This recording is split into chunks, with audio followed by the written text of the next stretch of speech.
Hi, hallo, willkommen hier im Light Mountain Studio. Mein Name ist Benjamin Schwen und ihr seid gelandet bei Musotalk. Heute zeige ich euch mal, wie man aus einer Lagerfeuergitarre den mega geilen Trance-Club-Sound erzeugen kann. Das alles mit Fabfilter-Plugins. Wir hören mal rein. Und zwar geht es hier um diese Gitarre.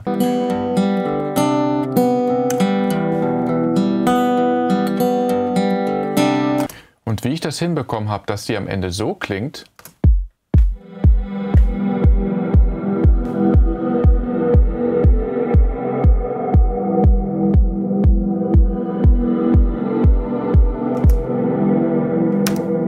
das will ich euch zeigen.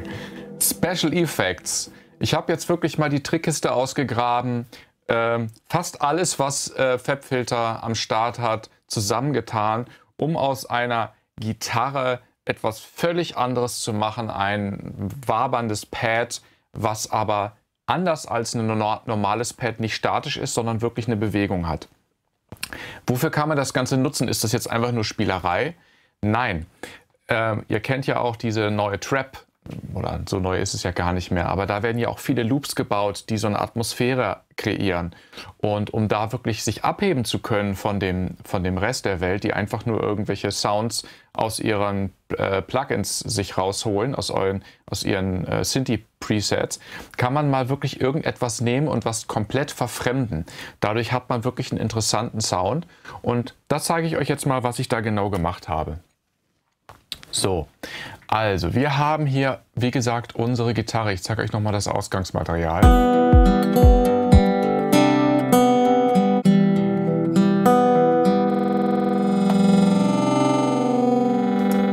Genau, und da geht's schon los. Wir haben hier den Saturn 2, unser Verzerrungsplugin.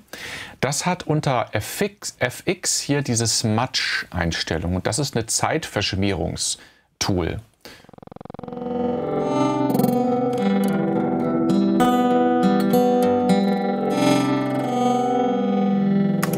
Ja, die Älteren werden sich erinnern, Matrix, wenn die Stimme so ja, zeitgestretched wird oder zeitverzerrt wird. Das habe ich hier einfach als erstes Plugin benutzt, um die Gitarre schon mal zu verfremden.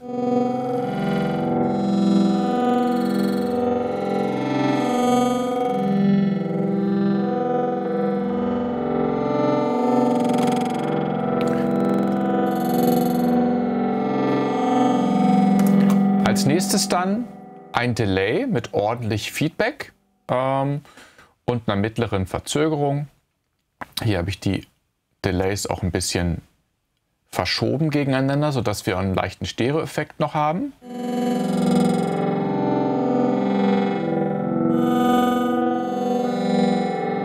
So, das war das Delay. Schon mal nicht schlecht, aber ich finde, man hört irgendwie noch Gitarren dabei raus. Was haben wir noch?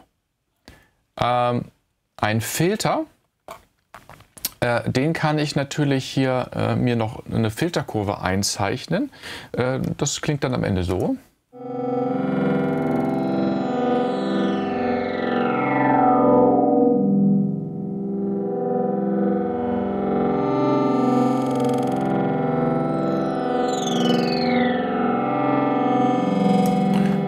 Da kann ich mir dann am Ende des Tages einfach handeingezeichnet über diesen Write-Button, den ihr ja in den anderen DAWs gibt es das sicherlich auch, dann kann man sich hier einfach nochmal eine schöne Filterkurve reinmachen.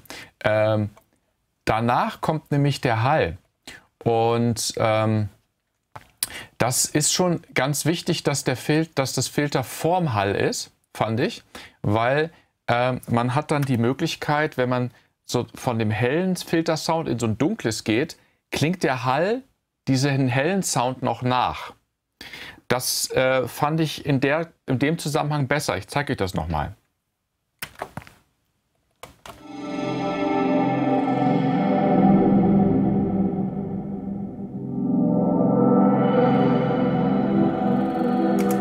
Ja, Stichwort Effektreihenfolge. Wir können es ja mal umdrehen. Ich packe mal den Hall vor das Filter.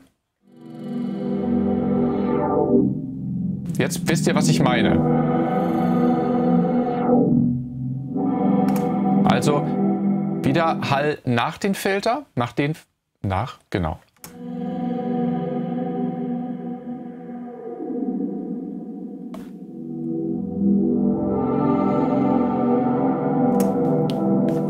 Ist definitiv für dieses Flächige, was ich vorhatte, deutlich besser. Filter vor den Hall. Also Effektreihenfolgen sind wirklich ganz interessant. Man sollte da logisch vorgehen, überlegen, was will ich denn wie ansteuern.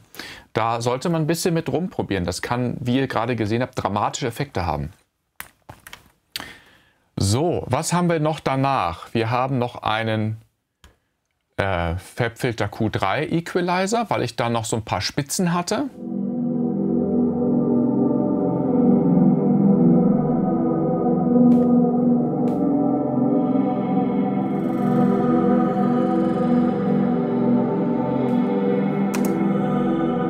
Nichts Weltbewegendes, aber wir haben hier bei 200 Hertz ganz schön viel Energie. Deswegen habe ich da auch das dynamische Filter nochmal aktiviert. Das heißt, wenn da noch mehr Energie kommt, wird das noch weiter abgesenkt.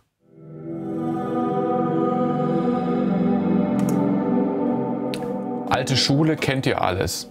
So, und jetzt ist ja diese Gitarre, die ihr hört, die ist gar nicht auf dem Grid, gar nicht auf dem Klick. Ich mache mal eben die Effekte aus. Wir hören noch mal rein.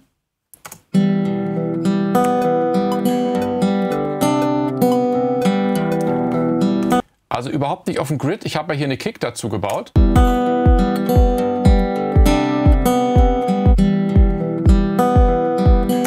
So, und natürlich wird jetzt durch die Effekte, die ich jetzt reingemacht habe, erstmal relativ egal, wie das Timing der Gitarre ist.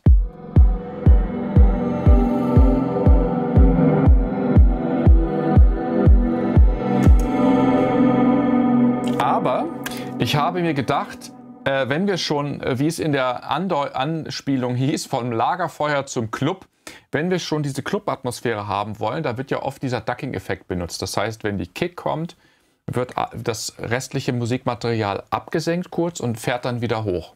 Das habe ich so erzeugt, indem ich hier eine ganz normale Kick eingefügt habe.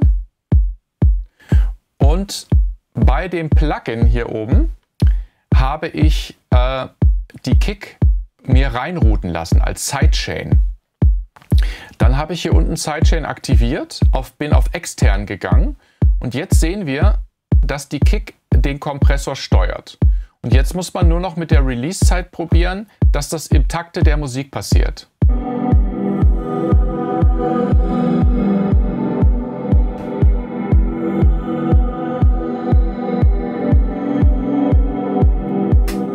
Ohne und mit.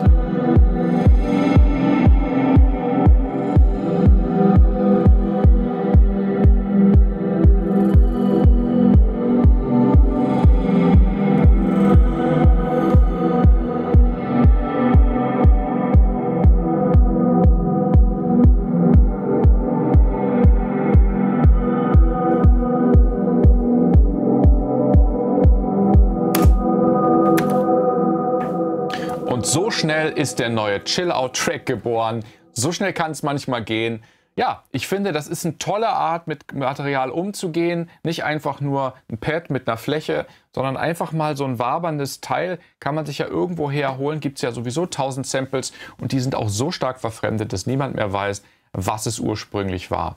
Probiert es mal aus. Seid kreativ im Umgang mit den Effekten. Ich wünsche euch noch viel Spaß mit euren Plugins und checkt auch mal FabFilter aus. Euer Benjamin.